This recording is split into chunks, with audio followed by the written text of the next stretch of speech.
So, what would our historically accurate beer taste like? Well, overall, it would most likely be a slightly sweeter style, due to the absence of hops to add bitterness, as well as residual sugar left over from shorter fermentations. Now, this style is sort of impossible to try outside of brewing it yourself, but if you want to experience something close-ish to it, all you have to do is fly to Belgium and check out Groot Brewery in Ghent. You could also try this series of beers and producers I'm afraid to pronounce. Lammen Sutty, Williams Brothers Froch Heather Ale from Scotland. Or, oh boy, Jopen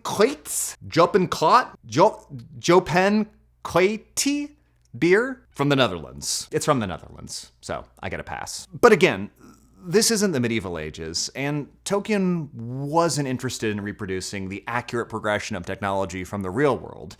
I mean, that would make hobbits either Edwardian time travelers or a secret race of technological advanced elders. You know, actually, we should probably cover that in another video. So keep following along for what I think is a more probable answer for what ale the hobbits were drinking in the Shire.